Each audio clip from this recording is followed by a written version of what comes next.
I told him on our first date that I had my fun in my 20s with many men, and now I want something serious.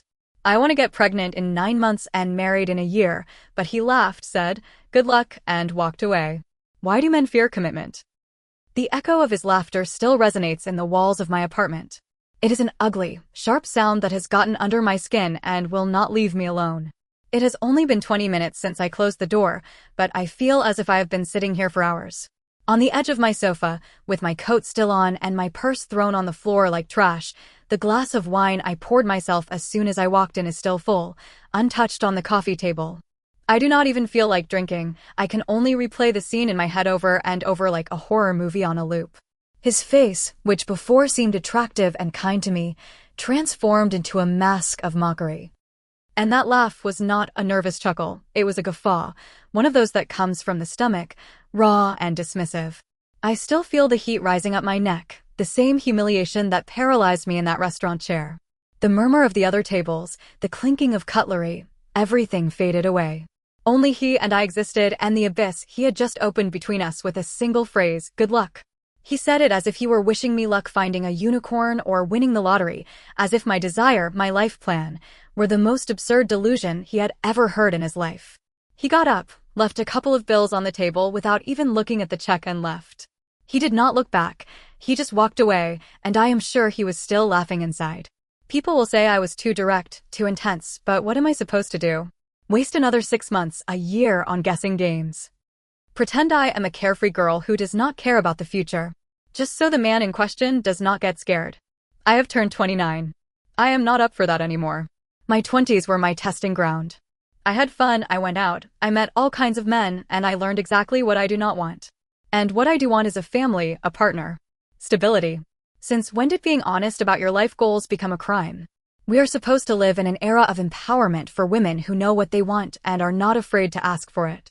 Well, I asked for it, or rather I declared it. I did not demand anything from him. I did not put a gun to his head, I simply put my cards on the table. I offered him total transparency from minute one. It is what all the magazines and relationship gurus say you should do. Communicate, be honest about your needs. And when I do it, when I am the embodiment of that modern and confident woman, they treat me like a crazy person and laugh in my face. I feel incredibly stupid, but a part of me, the deepest and angriest part, knows that I am not. The problem is not my honesty, the problem is him. It is his fragility, his inability to face a woman who is not willing to mold her entire life around male comfort. They want a strong woman, but only until that strength interferes with their plans to live a perpetual adolescence. They want honesty, but only if that honesty is "nothing is wrong," when in reality you are dying inside. So here I am in my silent apartment, feeling like an idiot for having believed, even for an hour, that he could be different. During that hour, everything was perfect. The conversation flowed. We laughed at the same silly things. We had similar tastes in music and movies. I felt that spark, that connection that is so hard to find. And that is what hurts the most, that connection was obviously an illusion, a trap for me to lower my guard and show my true self, only so he could trample on it and laugh as he walked away. Well, let him laugh. We will see who laughs in the end. All this panic, this need to have a solid plan, started 3 weeks ago at my sister Laura's baby shower. Entering that house was like diving into a cloud of pastel pink and the smell of talcum powder, balloons everywhere, a candy table that looked like it was taken from Pinterest.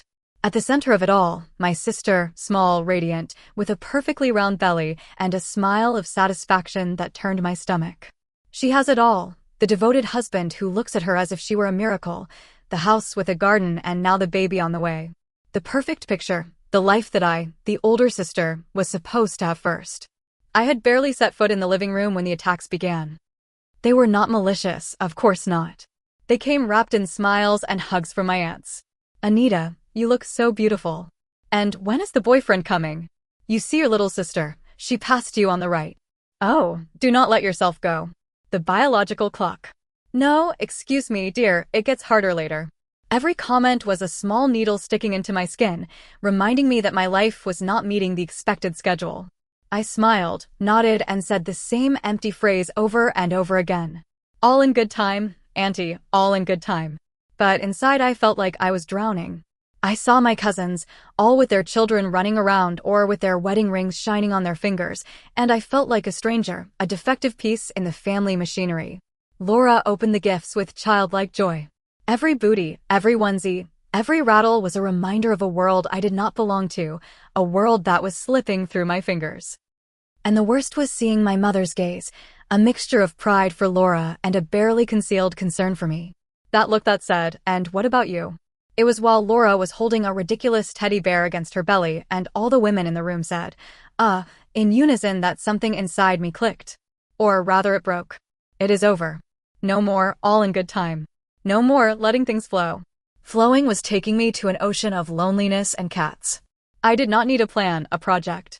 If I could plan a product launch at my job with objectives, deadlines, and KPIs, why could I not do the same with my personal life? It was the only logical way to approach the problem.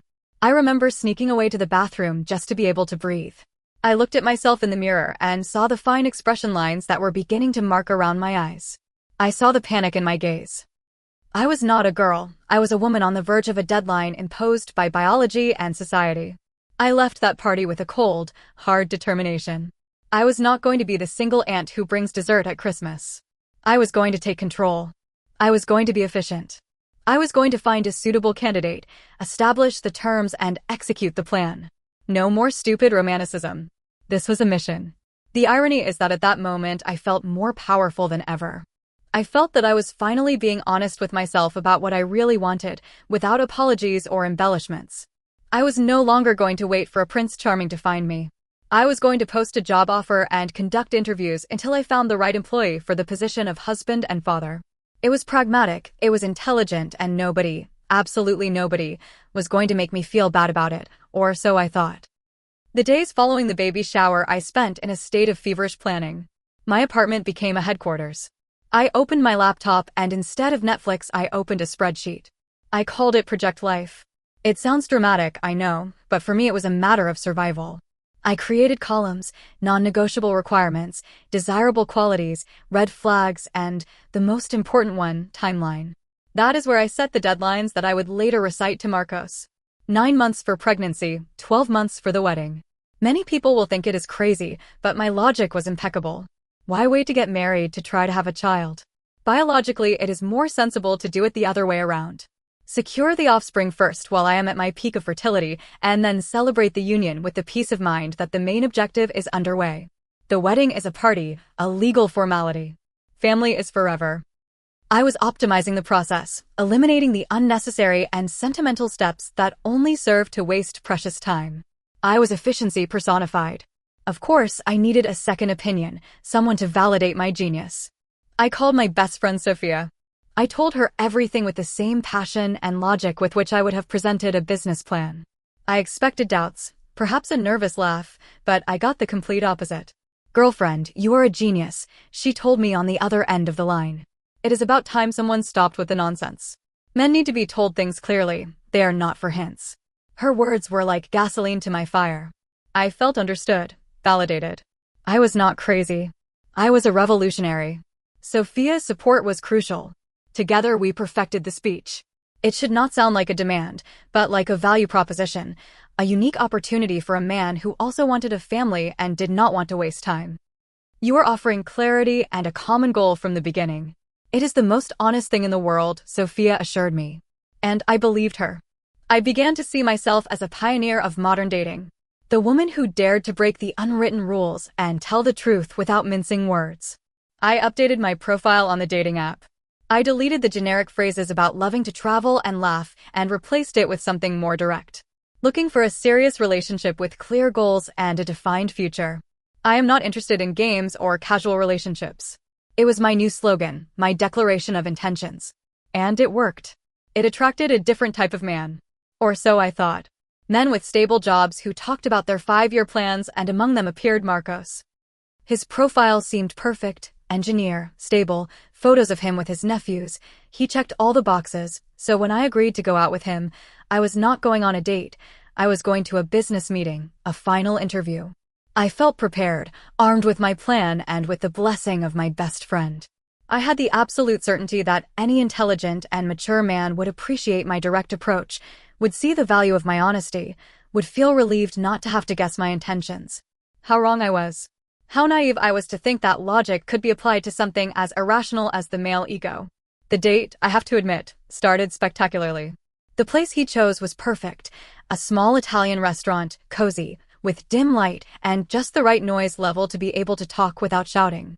He arrived on time, was well-dressed, and smelled incredibly good. From the moment he sat down, the conversation was electric. There were no awkward silences or forced questions. We talked about everything and nothing, about trips we had taken, about series we were obsessed with, about funny anecdotes from work. He made me laugh, really laugh to the point where my stomach hurt. For a moment, I forgot about my project. I let myself be carried away by the chemistry, by the way his eyes lit up when he talked about something he was passionate about. I found myself thinking, wow, it is him. Really, it could be him. He met all the requirements on my spreadsheet, but he also had that intangible something, that spark that cannot be planned. I felt safe, comfortable. I thought we had established a foundation of trust and mutual understanding. The stage was perfect to present my proposal. I waited for dessert to arrive. We had ordered a tiramisu to share. While he took a spoonful, I took a deep breath and went for it. Marcos, I began in a tone that was intended to be calm and confident. I am having an incredibly good time with you, and I feel there is a real connection, and for that very reason, I want to be totally transparent about what I am looking for. He nodded with a kind smile, encouraging me to continue. The candlelight danced in his eyes, and for an instant, I felt like the smartest and luckiest woman in the world. Look, I continued. I am not playing games anymore. I had a lot of fun in my 20s, but now my priorities have changed. I want something serious. I want to build a family. To be completely honest, my ideal plan is to get pregnant in the next 9 months and get married within a year. I said it all in one go, without pausing, like someone presenting quarterly results. I looked up expecting to see surprise, perhaps intrigue or even relief at my frankness, but I saw none of that. What I saw was his smile freezing on his face. It was a subtle change at first, a stiffness at the corner of his lips. Then his eyebrows furrowed slightly, as if he were trying to process a foreign language. And then it happened. A small laugh escaped his lips. A single note. Incredulous. I ignored it, thinking it was a nervous reaction, but then came the second and the third until it turned into an open, loud, and for me absolutely devastating laugh. He leaned back in his chair, covering his mouth, but he could not contain it. When he finally caught his breath, with his eyes still teary from laughter, he looked at me. There was no longer warmth in his gaze, only a kind of amused pity. He got up from his chair, took out his wallet, and left the money on the table.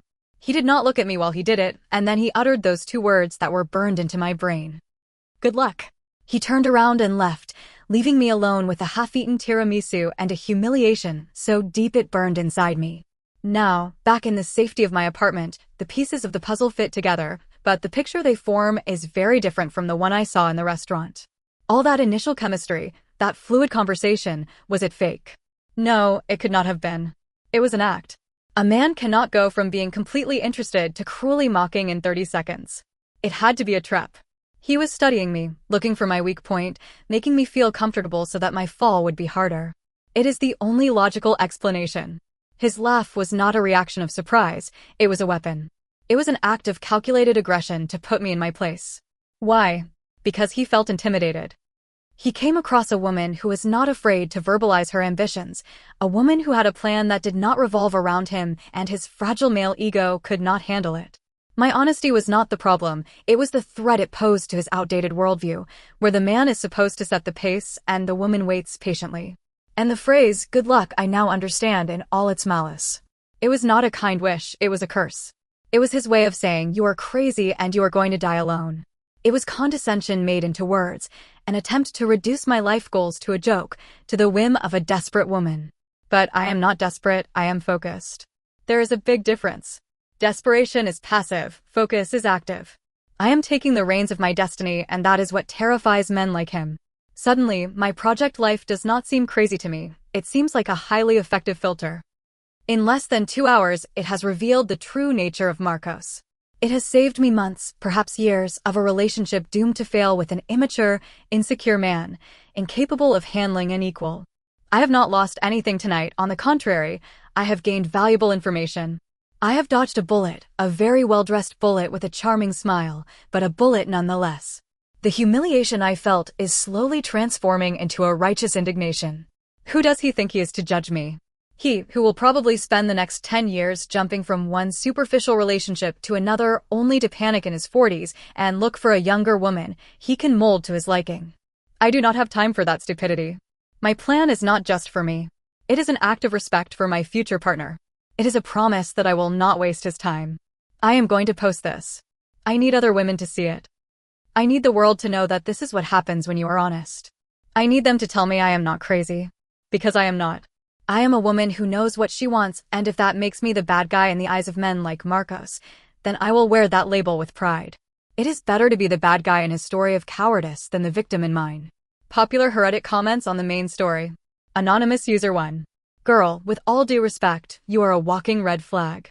It is not about your radical honesty. It is about treating a first date like a job interview for a stud. You did not present your dreams to him. You handed him a production plan. He did not laugh at your desire to have a family. He laughed at the psychotic and dehumanized presentation you made. You did not dodge a bullet. You were the bullet. OP's reply. So now having a life plan is being a red flag. Excuse me, but I prefer to be a bullet with a direction than a leaf carried by the wind, as men apparently prefer.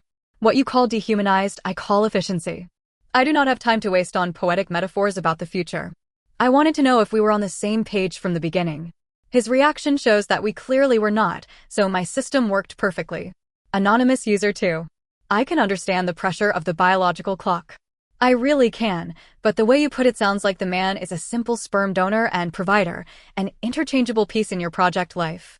Where in your 9-month timeline does love, getting to know each other, building a real relationship fit in? People are not an item on a checklist. His laugh was rude. Yes, but your approach was terrifying. OP's reply. Love is built. It is not a magic lightning bolt that falls from the sky.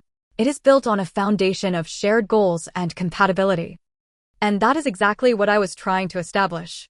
Why does everyone assume that because I have a logical plan there is no room for feelings? On the contrary, I am trying to create the perfect structure for love to flourish without the pressure of uncertainty.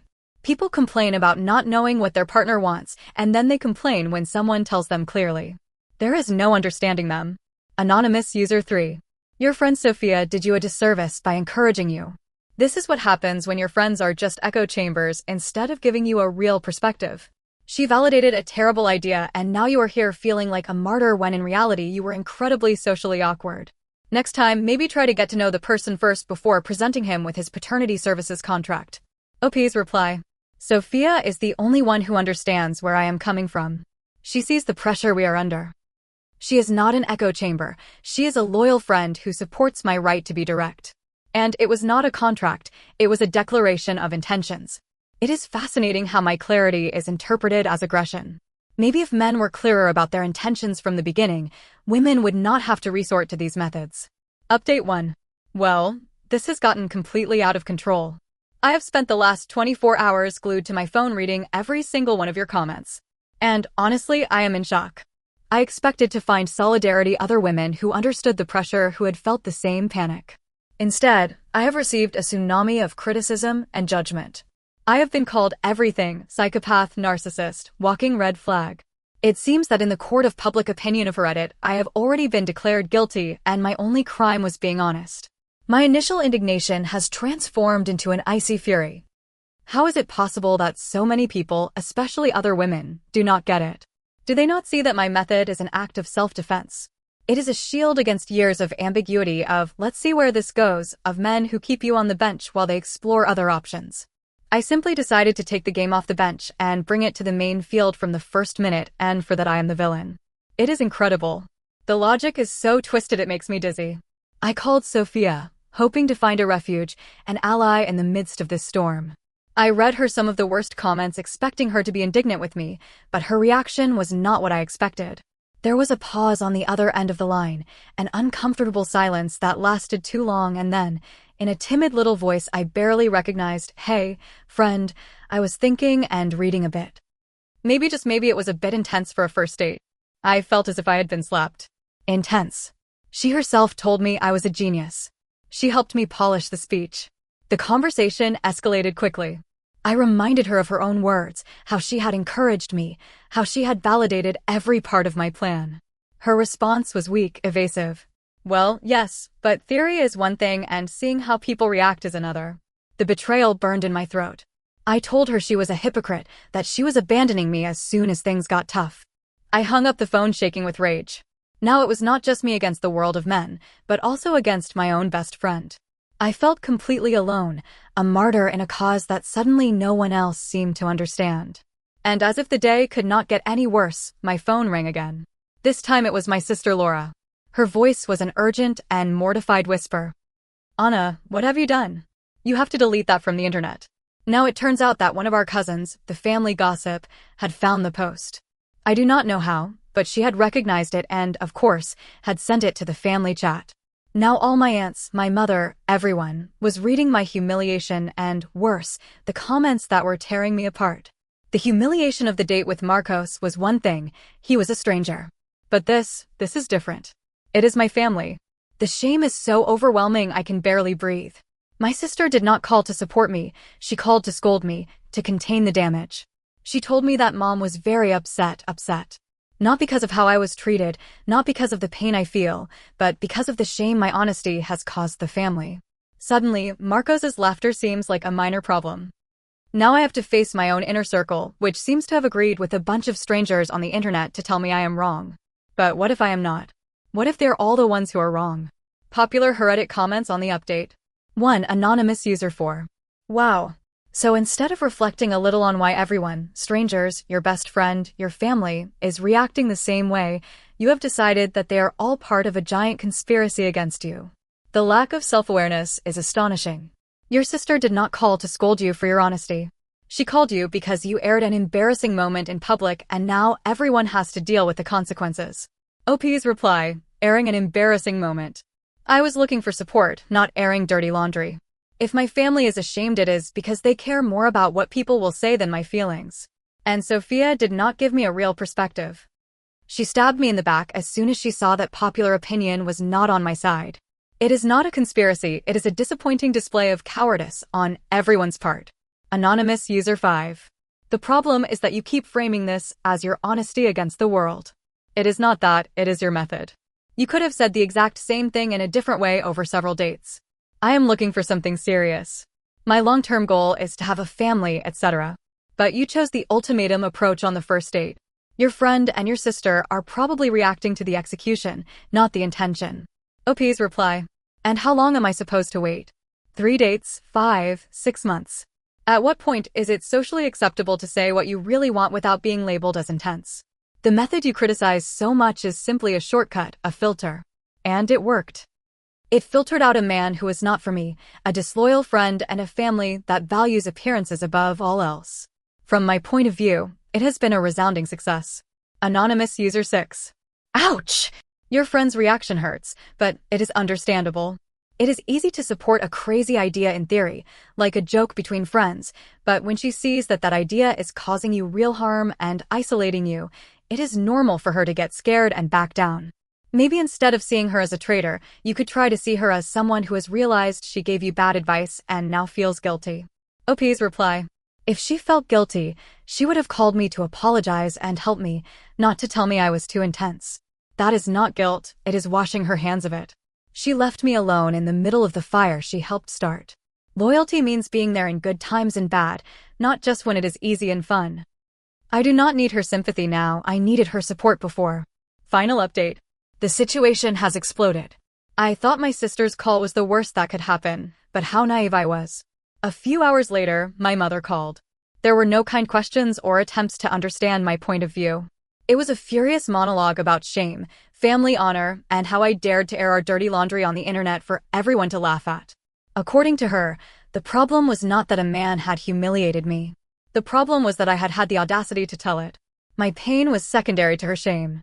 The conversation ended with me screaming that they did not understand anything and hanging up the phone. Later, my sister came to my apartment. Her eyes were red and swollen. I thought she was coming to apologize, to build a bridge. Instead, she collapsed on my sofa and the conversation we had was revealing. Through tears, she confessed that her perfect pregnancy had been an accident, that she and her husband were terrified, that the house with the garden was a mortgage they could barely afford, and that she felt trapped and scared. Life is not a damn project timeline, Anna. She sobbed at me. Nothing goes as planned. Any normal person would have felt empathy, a flash of compassion for their sister, but not me. At that moment, in the midst of my own whirlwind of victimhood, her words did not comfort me, but reinforced my narrative. Of course, there was the proof. Not even she, the golden girl, was happy. Her perfect life was a sham. So my attempt to control my future, to be smarter than the system, was not crazy. It was the only logical response to chaos. See, I told her with more anger than compassion. Not even you are happy. I was just trying to avoid all this that is happening to you, and for that I am punished. She looked at me as if she did not recognize me and left without saying another word. The final blow came last night. A message from Sophia. No greeting, no apologies. Just a screenshot of a conversation with a friend of hers, who is apparently a friend of Marcos. My heart stopped. In the message, the friend told the other side of the story. He told why Marcos reacted that way. It turns out that his previous engagement, of several years, ended just a year ago in the most brutal way. His ex-fiancée was completely obsessed with a life plan that was, point by point, a carbon copy of mine. According to the message, he had met each of her deadlines like a good soldier, moving in together, buying a dog, the trip to Paris, all on the dates she had marked on her calendar. He proposed to her on their 5-year anniversary, just as she had suggested. And a few weeks after the proposal, with a ring on her finger and congratulations from everyone, she broke off the engagement.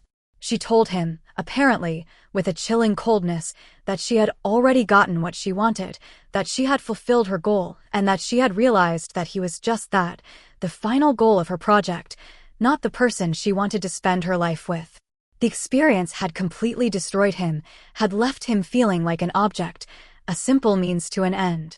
So his laugh, that laugh that has been the soundtrack of my nightmares for days, was not of mockery towards me. It was a laugh of shock, of disbelief, of a pain so deep at seeing the same nightmare repeating itself in front of his eyes with a stranger, a reaction of trauma, not of malice. And I just stared at the phone screen, reading and rereading that text, and the only thing I could think was, what a pathetic excuse. I refused to accept it. I refused to be the collateral damage of a stranger's trauma. So what if he had a bad experience? That does not give him the right to project his problems onto me and humiliate me. This is a trick, a perfectly crafted story to make him look like the victim and me like the insensitive crazy one. A convenient lie to win the battle of public opinion. Now, besides being a misogynist, he is a manipulator. This only confirms what I already knew. I dodged a bullet, a very damaged and emotionally broken bullet that tries to blame the world for its own wounds. I am alone. Yes, I have lost my friend and my family does not understand me, but I am still right. And in this disaster that is my life right now, it is the only thing I can hold on to. Popular Reddit comments on the final update. Anonymous User 7. This is incredibly sad. The universe has given you every possible opportunity for introspection. The reaction of Reddit, your friends, your sister's confession, and now the devastating context about Marcos. Each one was a door to get out of your own narrative, and instead of walking through it, you have put a lock on it and thrown away the key. You have clung so tightly to your victim role that you are unable to see the real pain that surrounds you and that you yourself have caused. OP's reply. Devastating context. Please, it is third-hand gossip that conveniently paints him as a tortured saint. I do not believe a word of it. It is a classic manipulation tactic, and my sister's pain has nothing to do with me. She made her own decisions. I am not responsible for anyone's unhappiness. I am only responsible for trying to ensure my own happiness, and it seems that is a capital sin. Anonymous User 8. Your response to your sister's confession is the most chilling part of this whole saga. She showed you her soul, her fear, her vulnerability, and you used it as ammunition for your own argument. You did not see your sister. You saw a data point that confirmed your bias. At that moment, you stopped being the protagonist of a dating drama to become a true villain. I hope your sister stays away from you for her own good. OP's reply villain. For being logical, her situation is a perfect example of why my plan was necessary. It is a case study. It is not my fault that she does not want to admit that my approach, although intense, would have saved her from the situation she is in now. Sometimes the truth hurts, and I am not going to apologize for pointing it out, not even to my own sister. Someone has to be the realist in this family. Anonymous user 9. There is nothing left to say. You have received a reasonable and empathetic explanation for the reaction of every person in your story, and you have rejected every single one of them to build a castle of resentment around yourself. You are completely isolated in your tower of being right, but look at you. You are alone, angry with your family, without your best friend, and still without a partner. You won your argument, but you have lost everything else. Congratulations, I guess. OP's reply. I have not lost anything that was not already rotten. I have lost a fake friend and the respect of a superficial family. And I got rid of a man with more emotional baggage than an airport. What you call isolation. I am starting to see it as a cleansing, a purge. Sometimes you have to burn everything down to be able to start from scratch. And I have my matches and my plan. Good luck to everyone else.